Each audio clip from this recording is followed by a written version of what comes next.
So, and so we're going to get started. So I'm John Corcoran. I'm an attorney with the Corcoran Law Firm in Northern California, San Francisco Bay Area, and I'm also here today with Kevin Waldron of the Waldron Consulting Group. Hey there, Kevin. Hey, John. How are you? Good. Thank you so much for joining us. Hey, my pleasure. And I'm just going to tell you a few little housekeeping items, which I mentioned as we were waiting to get started. But so we're going to do about 40 minutes of presentation, followed by about 20 minutes of Q&A. We may run a little bit long, but if we're going too long, we'll just cut straight to the Q&A because I know people probably have questions for Kevin. But we're going to focus on today how you can build a business, increase its value with the long-term goal of eventually selling it for what it should be worth. And I'm going to tell you a little bit about Kevin to start off. Now, Kevin is a really interesting guy. This is about the third time we've done something together because I really enjoy his sense of humor, and he always has a lighthearted approach to things. But he has such a great background in business and such great experience having built his own disaster restoration company. So basically, he came over here in the 1980s from Scotland and started working for another disaster restoration company and said, well, I think I can do this. This isn't so complicated. I think I can do it pretty well. And he ended up being pretty good at it because he took the company from a very humble beginnings in a small warehouse to a $24 million a year in revenue with 230 employees and 5 offices. And then he finally decided to sell the company about 6-7 years ago now. And then, he basically traveled for a little while, went around the globe and decided, well, what do I want to do? What do I really enjoy doing? And he decided that what he really enjoyed doing was working with other entrepreneurs and helping them to do what he did. So he had always had a business coach throughout his entire experience, and he decided that he was going to become a business coach and specifically an exit plan consultant. And he's going to talk a little bit more about that in a moment. But first, I'll tell you about myself. I am an attorney with the Corcoran Law Firm, as I said, in Marin County, which is just north of San Francisco. I've got over 15 years of experience in politics, government, public relations, and law. You can read about my bio there. Right now, you may have found this through California Law Report, which is a blog that provides advice for entrepreneurs and small business owners. And I've been running that for a couple of years now, and we've got some other presentations planned through that as well. So without any more elaboration, Kevin, I think I'll turn it over to you and we can get started. Okay, right on. Thanks, John. And for those of you who don't know John, one of the things I really enjoy about John is he said he's a practicing attorney, which he is. And I mean this as a compliment, John. I don't think of you as an attorney. Because you actually solve problems. The stuff I've seen you do, and the advice I've seen you give clients is just it's been phenomenal. And I think that's part of your blog as well, is that you really have a penchant for being of service, and it really comes through. So it's been a pleasure to know you. I appreciate that. Yeah. So let's see, what are we going to get done today? So here's my commitment. We're going to be on this webinar for about 60 minutes. As John said, I'm from Scotland, and I really apologise. We don't have subtitles. I guess that's why we're using PowerPoint. So if you have a hard time with the accent, sorry. It is what it is. So I can translate as we go along. Yeah, you can translate. Yeah, my wife usually does hand signals, but so the topic of this webinar is how do you sell your business for top dollar? And one of the things I'd like to talk about, so I'm sure there's all kinds of companies on this webinar right now. So there's maybe some small companies, maybe you're a solopreneur just getting up and running.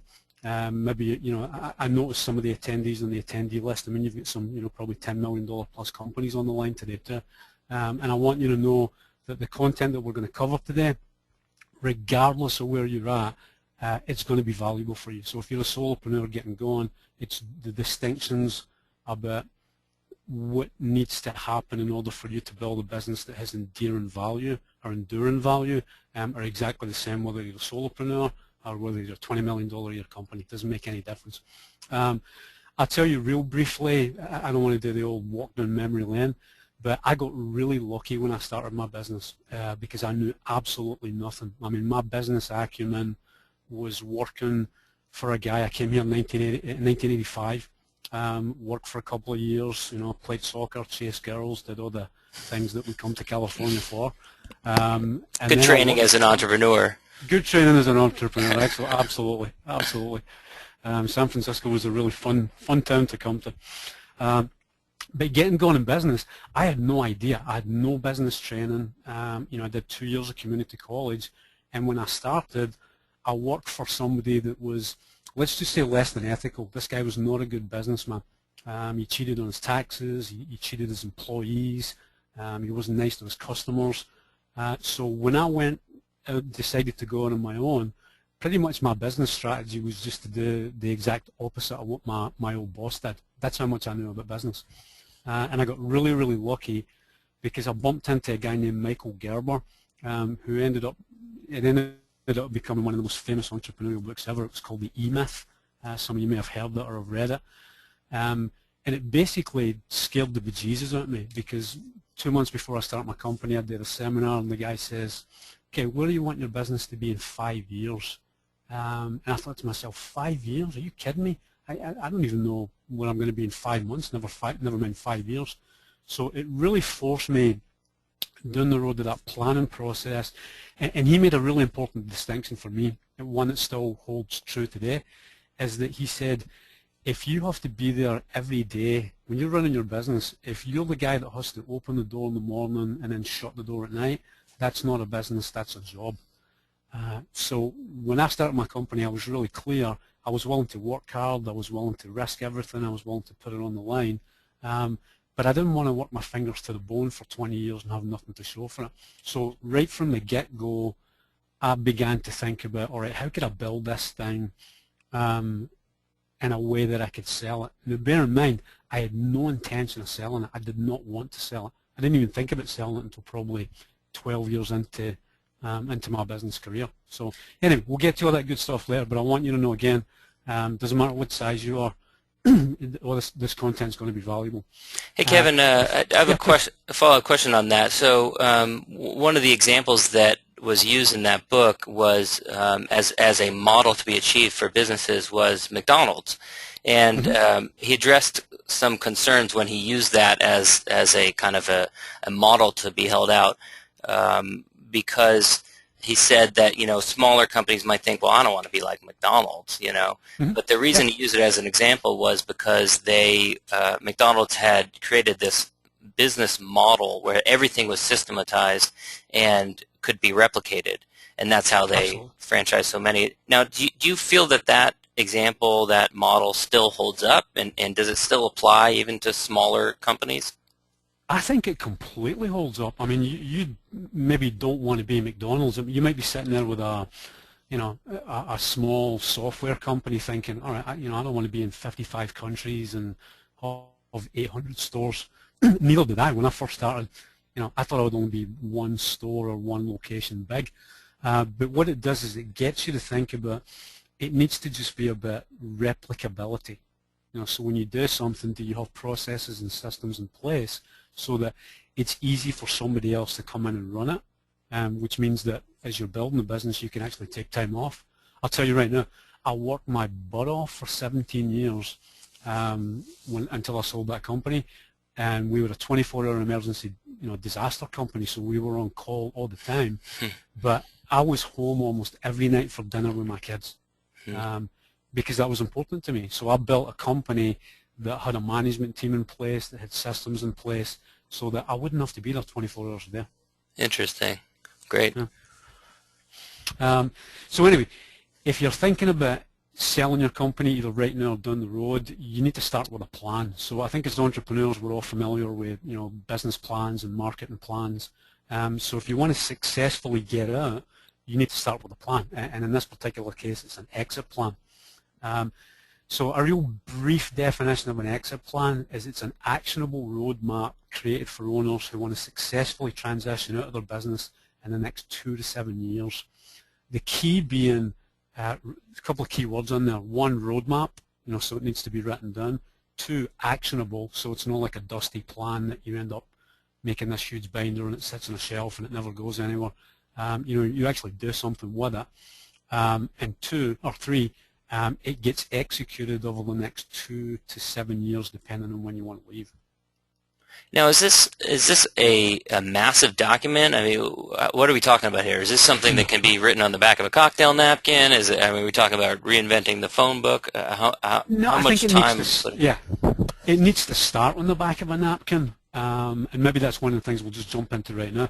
But it's not this humongous telephone-sized book that nobody ever pays attention to. It really is. It's just a roadmap, and it can get as detailed or as linear as you would like to have it happen. I'd say at the start, though, you want to keep it really basic and start by answering a few questions. So hopefully, the content that we're going to deliver to everybody today, it's my commitment that it'd be really, really helpful. So you're going to see me asking a lot of questions, and whatever questions I ask of you or the other people on the call, just map them onto your business and see how it fits for your business. So I hope you're going to take lots of notes, and the good news and the bad news is you'll probably come away from this call with more questions than answers, but that's good because that means that's stuff for you to go do and go implement.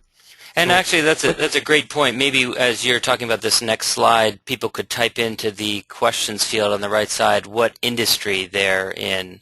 Oh, that'd be great. Yeah, it'd be interesting to see. So go ahead. Yeah, that'd be awesome. So we're not going to cover, this is beyond the scope of this webinar, but there's a whole bunch of stuff you can see on the screen that should be in an exit plan, so goals and objectives. The main purview of this call is going to be number 2, and that's a strategy to build and protect the value of your business. So that's the one that we're really going to focus on today, and what we're going to do is try and give you a framework so that you can take that back to your business and go, okay, what does that mean to build and protect value, and we're going to show you. So if you're thinking about getting out, if you're thinking about selling, if you're thinking about selling down the road, a few key things that you need to look at. The first one is, what do you want? My friend Dave McSpadden said that those are the 4 scariest words in the English language. What do you want? I don't know what I want. No. Sometimes somebody has to force you to sit down and go, okay, you need to commit to something. What do you really want? And for the purposes of thinking about selling, how much money do you need? Have you really thought about that? When do you want to sell the company? Is it something you're just thinking about? I mean, some people call me up and they'll talk about exit planning, and I'll say, when do you want to leave? And they'll say by Friday.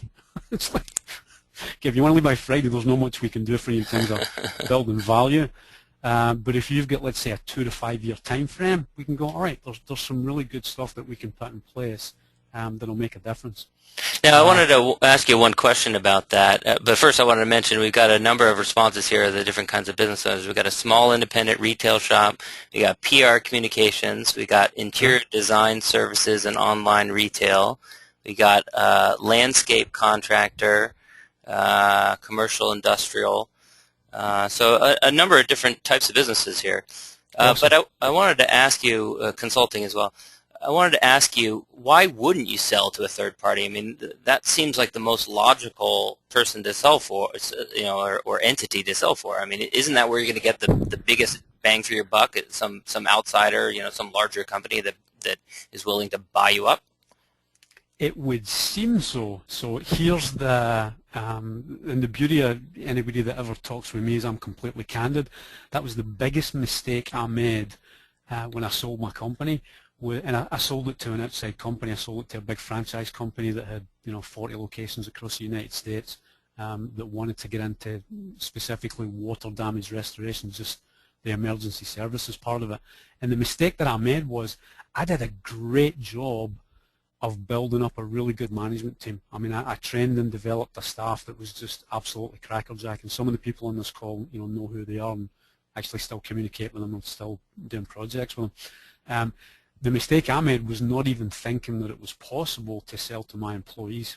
And again, we couldn't possibly go into that with the time that we've got today, but the money to sell to your employees is actually inside the company. So the first thing that everybody thinks about when they say, I couldn't sell to my employees because they don't have any money to buy it, there's some really interesting exit planning techniques that you could do over time with bonuses and incentives and stock plans and whatnot, that you can pay those employees those bonuses over the next 2 to 5 years, and that gives them the money to buy you out. So again, can't do it on this call, but it's really interesting stuff. Great.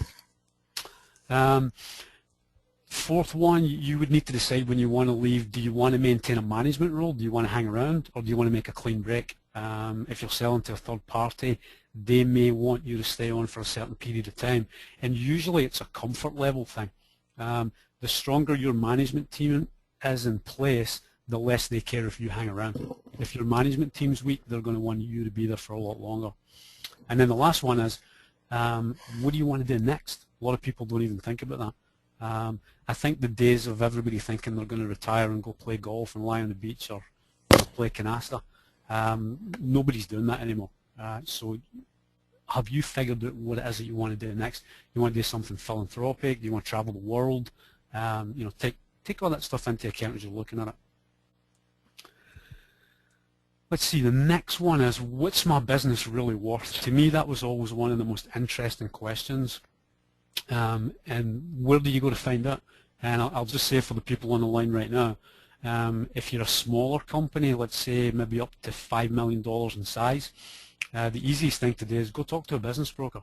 And by the way, I'm not a business broker. I don't do valuations. I strictly do, business coaching and exit planning and advisory services for companies. But go to a business broker, and let's say you're a roofing company in Northern California. Go to a business broker and say, what are companies like mine, like my size, like my profits? What are they going for in the markets these days? Are there any standards or averages? There's a big fancy thing called EBITDA, which is basically earnings before interest. Let's see if I can even remember it. Earnings before interest, taxes, depreciation, and amortization. Basically means your net profit. And typically, companies will sell for a multiple of whatever that number is. So, for example, let's say you do $1 million a year, and your net profit's 20%, which is $200,000. Somebody may pay you 3 times that multiple, which would be $600,000 for your company. But again, trying to speculate on that stuff, don't speculate. Go talk to a broker. The other thing you could do is go to trade associations. So if you've never had any interest in selling before, start going to your local trade associations, the national ones, and get relationships in place. Maybe look for companies that are trying to do roll-ups, people that are going around about the country trying to pick up businesses particularly like yours, and start to create those relationships, knowing that you're not going to cash that in right now, but a few years down the road it would have helped to make that make that connection. And now, what do you do if you don't want to spread the word about you possibly selling? What if that would be a sensitive topic in your industry? What if your competitors would take advantage of the fact that you might sell? Oh, you mean you don't want to wave a big white flag saying? Yeah, exactly. Yeah, I mean you want to at some point in the future, but you don't want to right away. Yeah, 2 words that I would have for everybody today, and this is just a mantra of mine for anything, is you just need to be strategic and be intelligent. So be strategic. You can have a conversation with somebody in a general way that doesn't wave a flag that says, hey, I'm for sale, but it just says, hey, what are you up to? What are you guys trying to get done in the industry? What's your, so if you're talking to a bigger company, for example, what are you trying to get done? What are you trying to get done over the next 5 years? Where are you trying to be? Oh, that's interesting.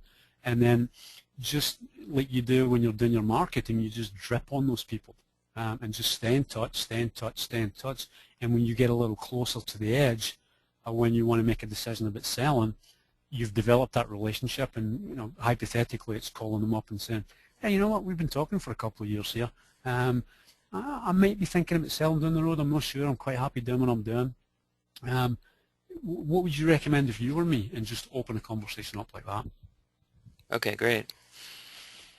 The last one, I'll just touch on that real quick. I hear these stories all the time. Hey, my buddy Charlie got so many millions in 2007. You guess what? That was 2007. The market's changed. The landscape's changed. The reality's changed. So you have to temper what the economy is right now versus what it was 3-4 years ago. That doesn't mean to say it's not coming back around, which again, That's why you want to have a 2 to 5 year plan and not a get it by Friday plan. So you're seeing the same kind of same thing that went through the real estate market went through with the reduction in value with businesses as well. Absolutely, and right now the current reality is there's a lot of businesses for sale. They estimate that right now 3 out of 5 businesses that are for sale will never sell, so they end up just getting liquidated, and person takes their marbles and at some point just goes home, close the doors, they kind of quietly go away. Now, and that leads to another question, which is something we talked about before, the so-called silver tsunami of the aging of the population and the baby boomers turning 65.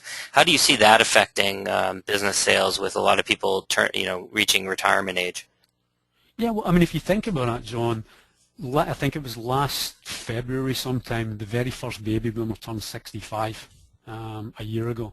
So that means that for the next 20 years, I think something like 10,000 people a day are going to turn 65. So if you just equate that to how many of those own businesses, that's how many businesses are going to be going on the market.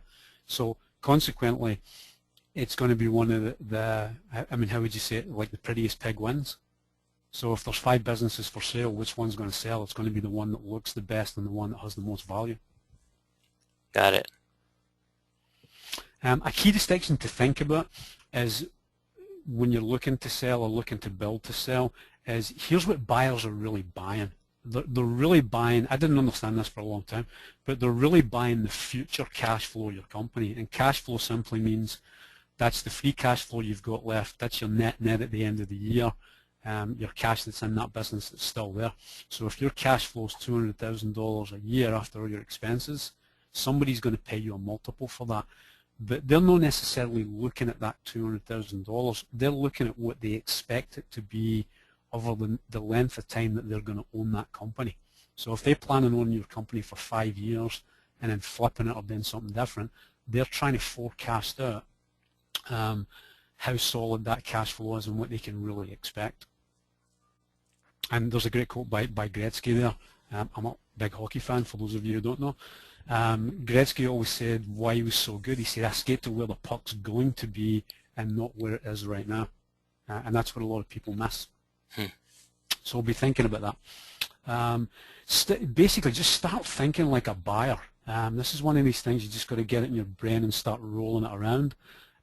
For me, this was a constant question in the start of my business, John. I just kept thinking, all right, if somebody was going to buy my company, if somebody was going to come in and give me a big wad of cash and let me walk off into the sunset, what would my business have to look like? And chances are, everybody that's on this call, if you were intelligent enough to start a business and get it up and running, and it's in some varying degrees of success, you intuitively know the right things to be looking at. So, what direction are your sales trending in? Are your profits consistent? What's your reputation look like in the marketplace? And if you don't like the answers to some of those questions, it's not a matter of freaking out or jumping up and down or going, oh, I'll never be able to sell. It's just a matter of going, all right, what do I need to do about it? Which strategies and what tactics do I need to put in place over the coming months and years that's going to turn that stuff around? Because the reality is, let's say you haven't made much money the last couple of years, or your profits have been going down. You think you're the only person, the only business that's happened to. There's a ton of businesses been in that position since the economy or since the downturn. So it's just a matter of getting into action. Yeah, I mean these are big issues that a lot of businesses struggle with. So it seems like it seems like it's not necessarily something that can just be turned around on a dime. No, it's not. And if you want the quick fix, 20 years in business, haven't seen a quick fix that worked yet. It takes time. It doesn't mean to say you can't see some pretty immediate results with some powerful strategies, but it's just not going to happen in 5 minutes. Nothing good ever does. So let's take a look. Let's say you've done some homework. You've went and talked to a broker. You figured out where you're at. Now what do you do? So let's take we'll make up a little company called Acme Roofing Company, and let's say Acme's made up of an owner named Rob. He's 57. His wife works in the company doing AP. He's got 2 kids in college, and he's thinking about selling. He's getting up there. He's like thinking, well, I want to retire by the time I'm 65. What does it look like? So what we do with Rob is, again, current reality, what's it worth now? So let's say he goes to a business broker, he does some digging around, and he figures that his company's worth $3 million. And again, if you're on this call and you're a smaller company, just take these numbers and extrapolate them down for you. They apply exactly the same as it does for big companies and small companies. So what's it worth now? It's worth $3 million. What do you need it to be worth? So Rob does all his calculations. He goes away, figures out his retirement. How much is it going to take to do the philanthropy? How much is it going to take to, travel the world and go on safari and, keep his kids in college and keep his wife in golf balls for the next 25 years? And he's figured that, well, it needs to be worth $5 million before that trigger kicks in that he's willing to sell it. So that's what creates what I call the value gap. And in essence, okay, pretty simple. It's worth 3. He needs it to be worth 5. What are you doing to make that work? What's the value drivers? So there's, for me, 5 key distinctions that really would add value to a company. And these are the areas that will really, no kidding, add value to your business. So I'm not talking about somebody decides they're going to sell their company and they say, I will put a new coat of paint out front and, clean the vans or whatever. Because again, current reality, businesses are still being bought these days, but the buyers are doing so much more due diligence. So the people financing the deals are really opening up the hood and going through it in a completely different way than they were doing pre-2008. So you can't put lipstick on a pig. You can't just dress it up and... Yeah. Sorry, Kevin. I was just going to ask, do you recommend to some of the clients that you work with, the business owners that you work with, do you recommend that they even go through the process of marching up to the point of almost selling their business just to see what the procedure's like, just to see what sorts of how exactly they're looking under the hood, what parameters are most important to the buyers? I think it's a great question. Well, let me just tell you my experience. The first company that came to try and buy me, I was probably doing about $12 million a year in revenue, and I had no intention of selling. But this person came and said, we're trying to roll up, go around the country, buy up all these businesses, and we really like you, and here's why we like your company. And for all these reasons we're going to talk about in value drivers. I had no interest whatsoever in selling, but I wanted to go through the process just to see how the whole thing worked. And it ended up being really, really instructive, and it served me well down the road. You just have to figure out as a business owner, how much time and energy is it going to take away from running your company to go do that exercise. So for me, I already had my management team in place, sales were up and running. I could go do this little exercise and it didn't take away from the focus of my company. I suppose it could. Does that answer your question? Yeah, I think so. I suppose it could freak out employees too if they see people marching around, and they think the business is going to be sold. Absolutely. Yeah. You have to be cognizant of all of that stuff. So let's talk about value drivers. Here's what I consider to be the top 5 value drivers. If you focus on these and start to put these and implement these inside your company, you could transform your company inside 12 months. You really could. So here's the 5 keys. Next generation management team in place. And what we'll do, we'll go into these these value drivers individually. Client relationships and marketing institutionalized. I'll explain what that is. Do you have a sales process and an active pipeline process? Do you have a diverse and profitable client base? And then do you have operational systems and processes that are going to support growth, both in building it and for when you end up selling it? So here's a key distinction, and you guys are going to love this on the call. The beauty of focusing on these value drivers is you can make money now before you sell. So it's not like you have to invest all this time and energy and money and hope to get a payoff 10 years down the road when you sell. If you focus on these value drivers, you're actually capturing dollars along the way. And again, think 2012, you'll make more money this year if you focus on these drivers. I definitely want some of those $1,000 bills you got on there. Yeah, don't see a lot of those around. I don't even know what president that is. Who is that guy? Yeah, I have no idea. I'm not versed in American history. Great. Oh, brother. All right, so value driver number one, next generation management team in place. So have a think as you look at your organization, how strong is your team right now? Do you even have a team? Is it just you and somebody else? So you might need to look at, do you need to make any additions or subtractions? I just worked with a client a couple of weeks ago, a local client up in Santa Rosa. Really, great people, wonderful people, and had a long-term employee that was kind of like, I wouldn't say that she was a manager, but just a key employee. And just awful in terms of how she showed up, and she was just way too familiar with the customers, way too familiar with the owners. And if I was going to buy that company, it would have been an absolute non-starter. So you really need to take a look at, if somebody was going to buy your company, would they want to see the management team that you've got in place?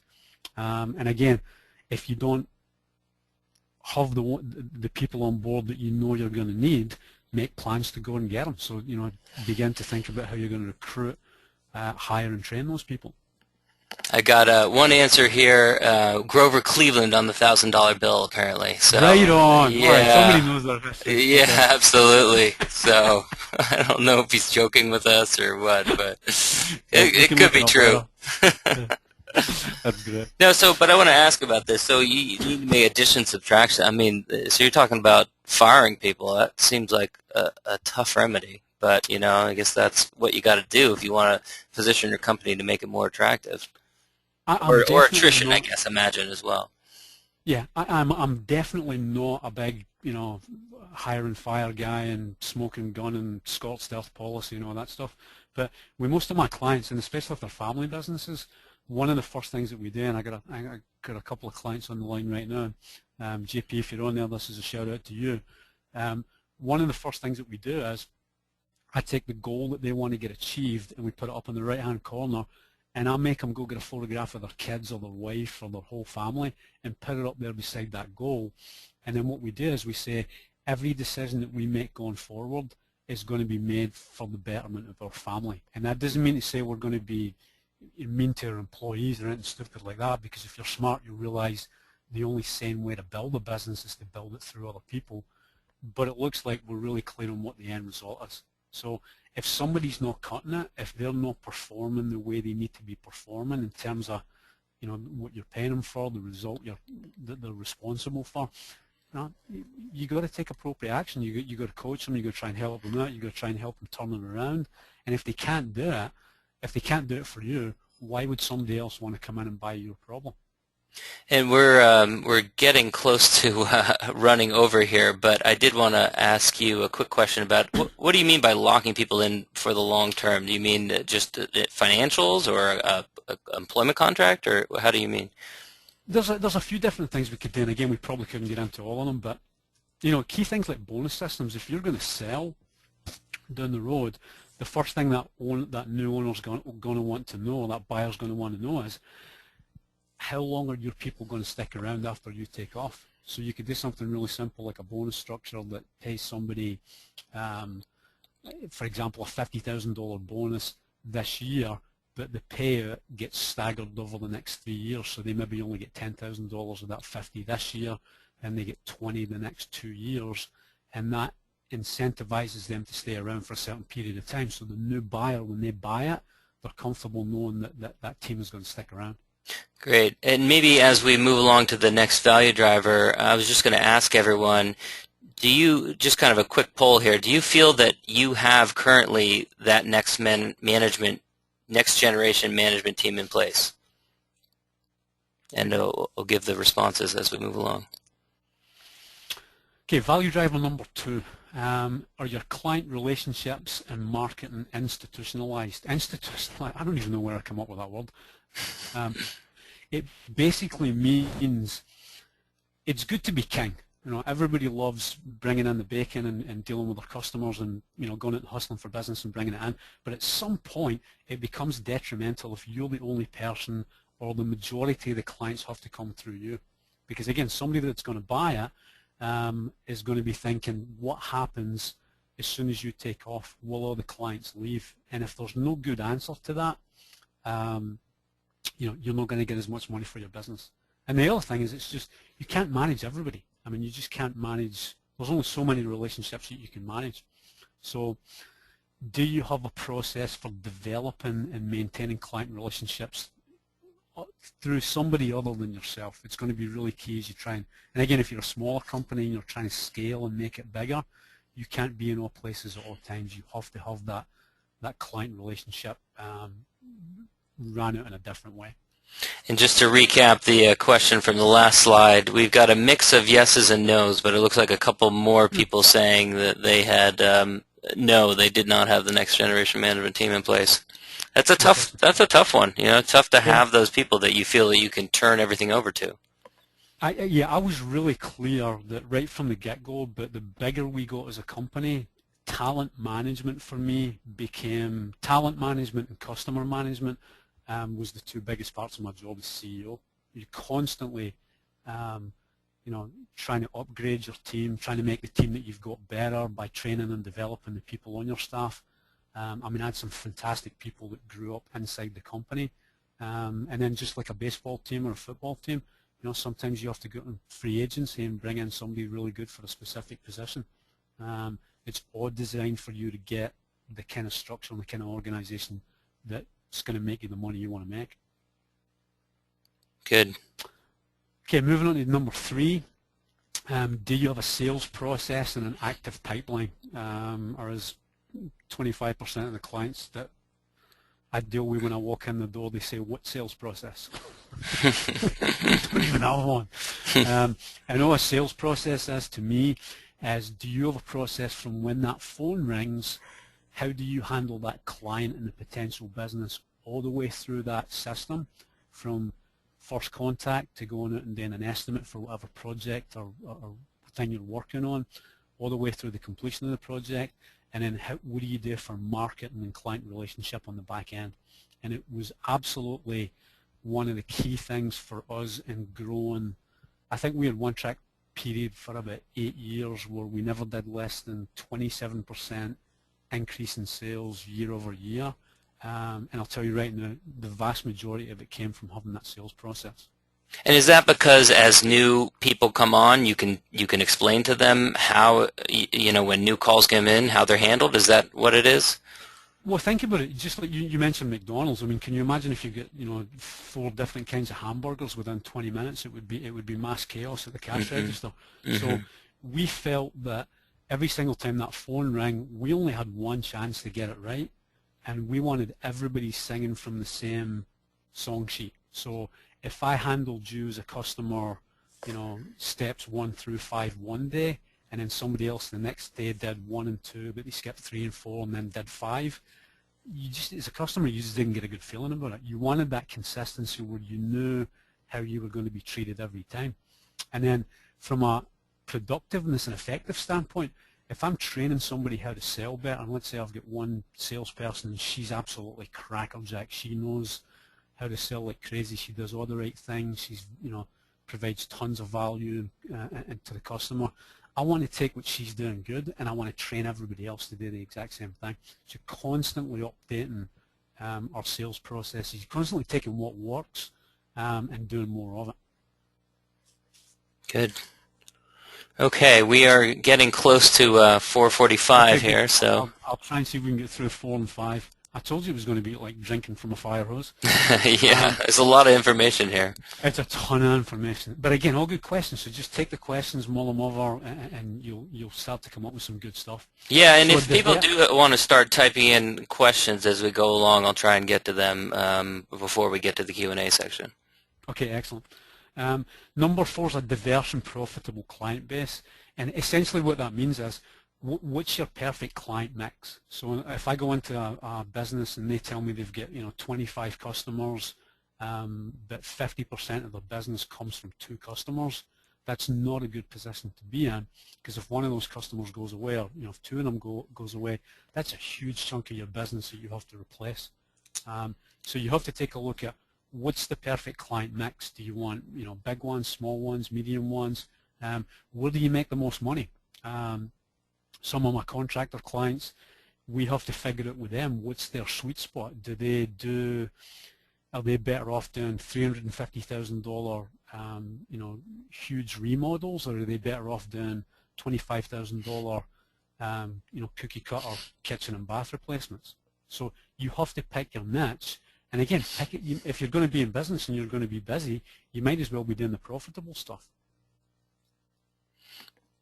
Good. Okay. There's one slide in there, I'll just touch on it real quick. Should you fire some clients? And I don't mean that in a bad way, but you might take a look at that's one thing I would encourage everybody to do after this call. Go back and look at your book of business and figure, are there any clients you should lose? Are there any clients that, they show up like a pain in the neck, nothing you do is ever right for them, and you just don't make any money on them?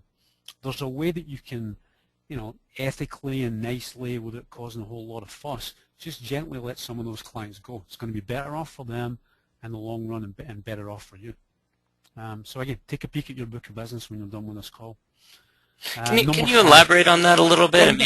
That seems, I'm sure to some people that seems like crazy. I mean, why would you turn away business, especially if you're kind of struggling to survive? In this economy, it just seems kind of nutty. But what's the value to getting rid of those types of clients? It's a great question. Why most people won't do it, it's a scarcity mentality. They think, okay, this relationship I've got, it really sucks. I'm getting no benefit from it. I'm not making any money. My client's mad at me. I'm mad at my client. But hey, we might as well keep it because it's a crappy economy.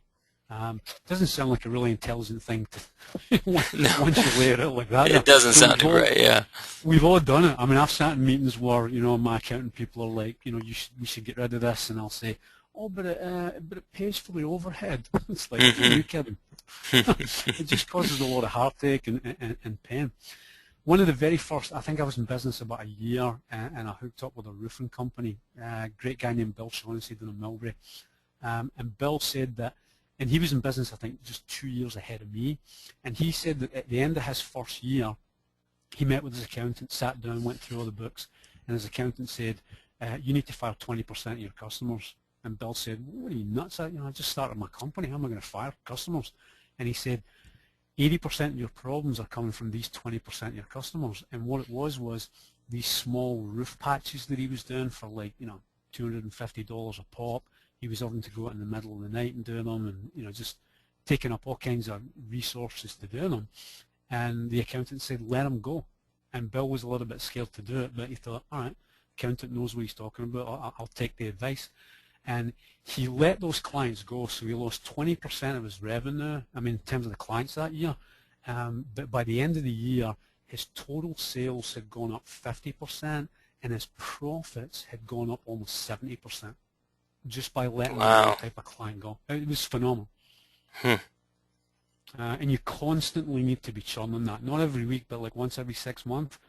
Just take a look at your book of business and see, what makes sense and who it makes sense for you to be working with. Okay, great. All right, I'll finish up on the fifth one. Systems and processes. We talked a little bit about McDonald's. Don't think McDonald's, I hope nobody likes McDonald's. It's nasty stuff. But take a look at your systems. Just how good are your systems? Do customers find you easy to deal with? And then are your internal processes fluid and productive? Meaning if you have a team of more than 5 or 6 people, are you guys easy to deal with in terms of each other? And would you describe your business as turnkey?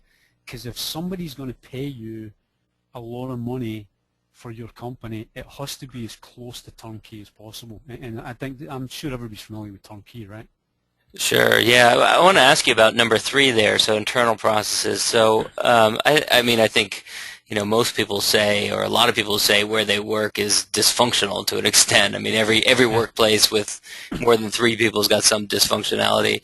How do you determine whether something is so dysfunctional that it's not productive, or whether it just has some personality conflicts? Constantly playing with it. So, for example, the big parts of our company were sales and marketing, customer service, production, and then admin and accounting. And of course, The salespeople don't want to follow any rules and just want to sell and don't think they have to turn in expense reports and yada yada. The accounting department is like, we don't care how much you sell, we just need to make sure that all the receipts are in on time and we can balance the books and pay everybody up. So it's a constant, struggle's not the right word, but everybody's sitting around about the table and saying, the accounting department saying to the salespeople, okay, what do you need from us to help you get your job done? What system can we put in place so that we can assist you creating as many sales as possible? And then in turn saying, okay, we're going to do that for you, but here's a system that you need to implement for us. It's something as simple as every Friday by 5 o'clock, your receipts need to be turned in, stapled to this form, signed off. If you do that by 5 o'clock, it allows us to get our job done and we can move on to balancing the books or reconciling or doing whatever else it is that we do. So it's really about people helping each other. And I think if you're on this line or if you're on this call, that's where if you're the CEO of your business, you have to get all your team together. And again, some of you on this call, your team might be 2 people. And you have to inspire everybody to say, listen, here's the goal. Here's the goal that we're trying to get done. And then here's where your part in it is. And you need to play nicely with everybody else inside the company in order to get it done. And if you really turn that into what I would call a performance-driven company, where we're focused on the result and we're not focused on the personalities of people that are involved in it, you get a lot more done.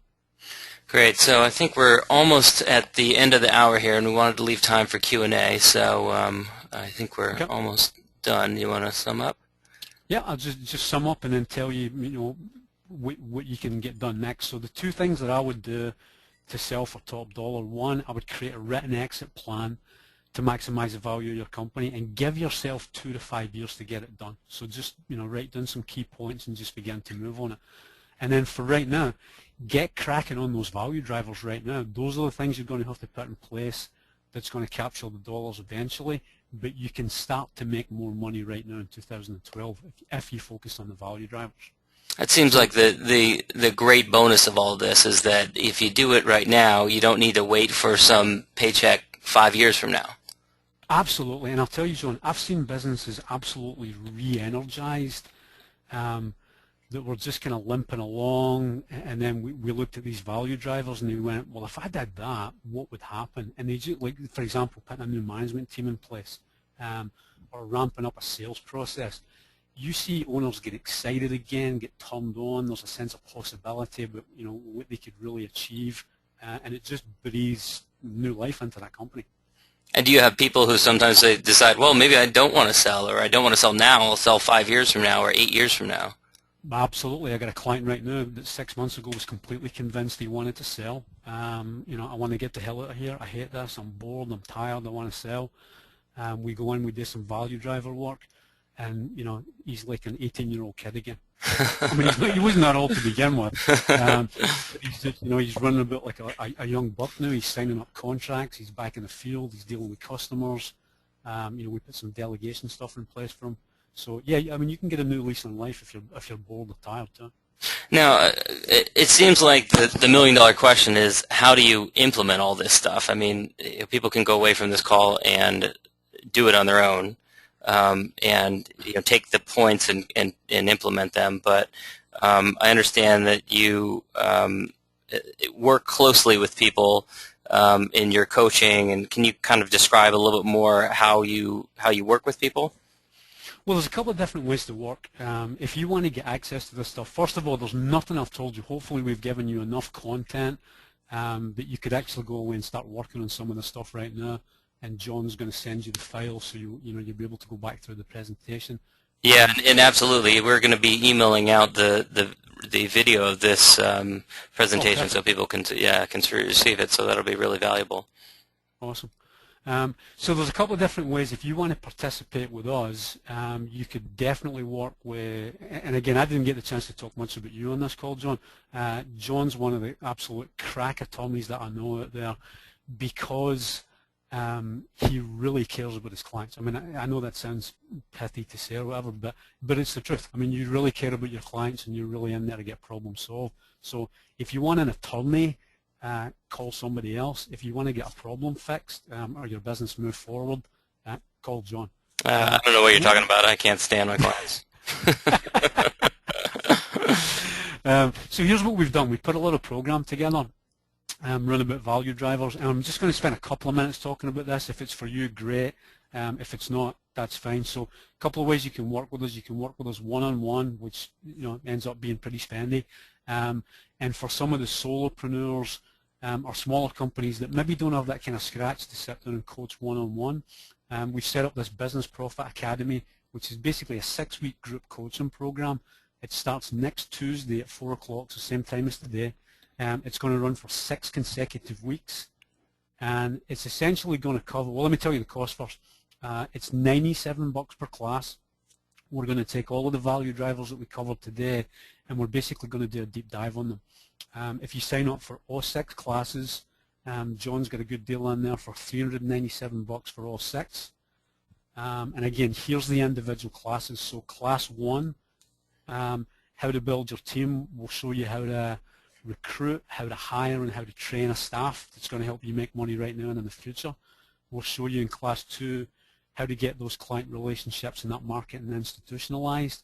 Class 3, how do we get your sales process up and running, and how do we get you an active pipeline so that every month you've got a consistent flow of business coming in. Class number 4, we're going to talk about that profitable client base. How do you go about designing the right kind of work for your firm and the right kind of client mix? Absolutely one of my favorite classes. And then class number 5, how do you get the operational systems and the processes in place, the time management, the processes, the systems that's going to allow you to go home and eat dinner at night at a regular hour and be able to go on vacation once in a while. The format will be the same, so 40 minutes of coaching and training, and the good news for this one going forward in the classes next week, 20 minutes of Q&A every week, so you'll hear from all the other companies that are on the line and some others that will be coming in, different companies around the country, and you'll be able to map their questions and their businesses right onto yours, and if you're lucky enough, you get your own question answered. I think that can be really valuable. Just that in itself is working with other companies, people who are either at the same place as they are in their development in terms of their growth, or even working with other companies that are a little bit ahead of you so that you can learn from those other companies' experiences. I'll tell you, I was the dumbest person on the planet when I started my business, and all I did was I just kept putting myself in situations where I was around somebody that was smarter than me and that had traveled ground that I wanted to travel. It was that simple, and I still do it to this day for all the ventures I'm involved in. And then class number 6, we'll do a wrap-up, or we'll do case studies, and we'll do nothing but 60 minutes of Q&A, so bring all your questions. And I guarantee you, no matter how many people we have on these calls, if you don't get at least one of your questions answered through those 6 weeks, I'll sit down and I'll personally answer it for you. And then, do you want to talk about the bonus too? Sure, yeah, and we've got some questions that have been submitted that we'll get to just after this, but we're excited about number 7. I'm excited about number 7. Ulrich Binzer, who works in private equity for Golden Gate Capital, has agreed to speak with us. He was involved in his company's purchase of California Pizza Kitchen and Macaroni Grill and Eddie Bauer and Express and a bunch of these really well-known brands. And he's got an MBA from Harvard. He was in the Danish Army at one point. He's originally from Denmark before coming over here. And he's got a great perspective on what he looks for in buying a business. So I'm excited about that. But he's an awesome guy. Yeah, really good guy. So one of the questions that has been submitted so far we have is, what do you do if you are a 1 or 2 person service company? So I think it's that solopreneur type of situation that you were talking about. If you're very small, I mean, do you bring someone on to make you more marketable, or we were talking about, you and I were talking about, what if you're like a pool guy and you clean pools and you've got a route. You still have there's still some value to that. You probably wouldn't bring on someone to train, but you've got something you can sell, right? Yeah, again, just think about, what's your purpose, what's your end game. If you just want to continue to have that pool route and not grow it any bigger, essentially when you sell it, you're essentially just selling the route at that point. So you're not going to get a ton of money, but you should be able to sell it. If your route's profitable, you're essentially selling the route. I'm not a big fan of convincing somebody to get really big if they don't want to. But you might want to take a look if you're that pool person and you've got that one route and you say, hey, I got to start scaling this because this is crazy. I'm doing too much work.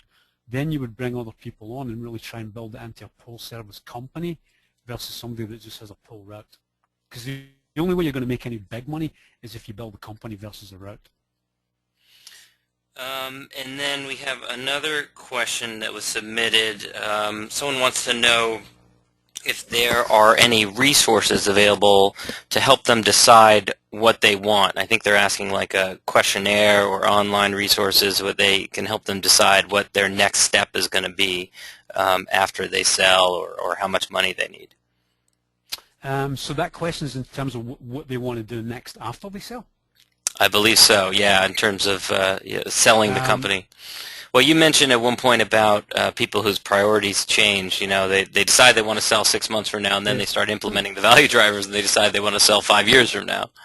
Yeah. There's a fabulous book out there called Halftime, and it can be a little dogmatic, but the questions in there are really good. It basically says, all right, halftime, you live and you could be on this call and be 25 and it would still be applicable because it's about after you sell your business. So the theory being, you've lived the first half of your life and you're going to sell your business. Now what are you going to do in the second half?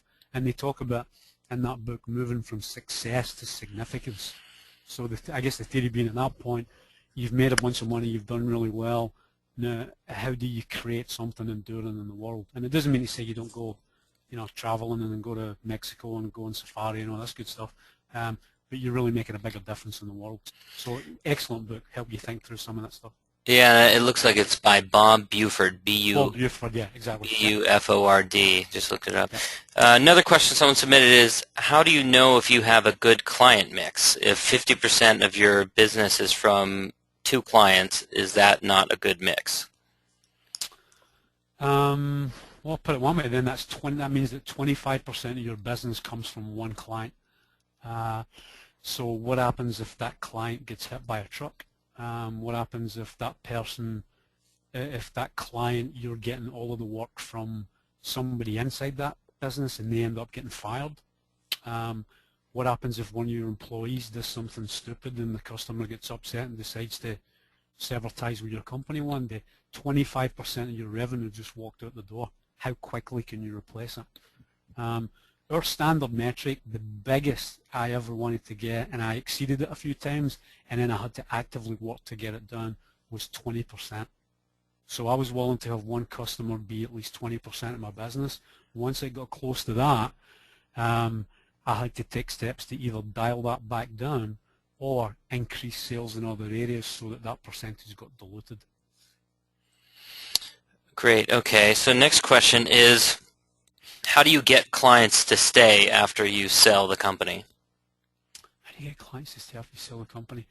That's where the whole institutionalized thing comes in. So imagine a big company. I'm trying to think if we can use this example. Nah, probably not. If you sell it like if it was just Kevin Waldron, and then I disappeared and I never sold anybody behind me, the customers would think, well, Kevin's gone, he was all we ever knew, we never dealt with anybody else at the company, we never developed any relationships, so there's a good chance when I leave, the business goes with me. That's also true, by the way, if you have salespeople. So if you have salespeople, you don't want all the business coming through them, you still want to be involved to a certain extent with those customers, just kind of keeping your hand in some of those relationships. But institutionalized just means, I'm trying to think of a different way to say it because I've already said it the same way. Yeah, no, that makes sense. It's if they're only used to working with you, if the customers are only used to working with you, then they're not going to, and you take off. Why are they going to stick around? They're going to go somewhere else. I'll give you a really quick example. When I was building mine, people would want to talk to me all the time because, I was the guy that ran the company and I did everything. I did the selling, I did the project management, whatever. Well, I eventually knew if I didn't watch out, I'd be working, 19 hours a day because I'd have to take care of all the work. So when I hired my first project manager, I had to go introduce him to the new to my customers. Well, what do you think my customers were like? They were like, who's this? No, we don't know this guy. What's he doing Right. here? So you had to kind of gently go, hey, this is Colby, and by the way, I hate to say it, but he knows a lot more about this stuff than even I do. And they were a little tentative at first, kind of like dogs sniffing each other. But after a couple of months, I'd call that customer up, and they'd be like, nah, we don't even want to talk to you. Where's Colby? But here's the deal. Damaging on the ego. Yeah, tell me about it. Yeah, but you know what? I'd rather have the money than the ego, so Yeah. I was fine with that. The key is that person has to be trained in your processes and systems, otherwise it doesn't work. Otherwise you get a bunch of cowboys like that. Okay, great. So another question that someone submitted was, how would you treat things differently if you were to sell to a family member who works in the business rather than to sell outside to a third party? You wouldn't really treat it any differently, and I don't think we have time to cover this, but I'll try and give you a simplified answer. Let's say you want to make, or you want to walk away, we'll make a round number, you want to walk away with $1 million. You really shouldn't care whether that money comes from the family member or whether it comes from the third party, the strategic third party that you're selling to. Now you might want to say, really, you know, you're going to charge your poor brother $1 million, the same amount of money as you would charge someone on the outside? Yeah, absolutely. But you can help that brother over the next 2 to 3 years. You can go to him and say, you don't have any money to buy this. That's clear. I would like to sell it to you. Would you like to buy it? And he's like, are you kidding me? I'd love the chance to buy this thing. I love this place. It's been my life. Great. Then here's what you need to help me do over the next 3 years. We need to raise the value of this company by X dollars. What I'm going to do is I'm going to pay you a bonus, essentially. So I'm really simplifying it right now, John. In essence, I'm going to pay you a bonus, but I'm not going to pay you that bonus. So if sales go up from, if you can get sales to go from $1 million to $1.5 million, I'm going to pay you a bonus, but I'm not going to give you the cash. You're going to use that cash to buy me up. Does that make sense? Yeah, it does. But then doesn't it, for that person, isn't that kind of increasing the purchase price essentially for the buyer? It's making the value go up. In essence. But then I guess they're getting a better asset as well. Yeah, absolutely. And then the asset goes up over the next 2 or 3 years. Right. So everybody wins. The family member gets the cash to buy the company, and the owner gets to walk away with the money he wanted, with the money that she wanted, and she gets to sell to her brother, and everybody's happy. And again, I just explained a really complicated thing in, you know, Janet and John language, so I apologize for something. That's great. Great. Well, I think we're just about out of time. So, but we've got the contact info up there on the screen, Kevin, and you know, people can give you a call or shoot an email. And the more information about the coaching 6-week coaching program can be found at calawreport.com/businessprofit. Is all the information. Awesome. And you know what? For anybody that's on the call, we'd love to have you participate in any way possible. So, you know, if you'd like individual coaching from either me or John, we're happy to talk to you about that. If you'd like to join us in the Business Profit Academy group coaching program that starts next week, we'd love to see you on that. And as you can tell, hopefully by the amount and the information that we gave today, we're kind of into the giving thing. So if you just want a question answered, please don't be shy. I think, you know, we're going to charge you $1,000 just $6. If you got a question, call me up, shoot me an email. I'll be happy to talk to you. And I'm sure absolutely. I feel the same way. I mean, I love getting emails from people who either participated in a webinar or read something on my blog. I really, it's really enjoyable knowing that people are finding value in that. But I really want to thank you, Kevin, for taking the time today. I know you're really busy. I know you've got a ton of clients that pay you a lot of money to do this. So it's really giving of you to take your time.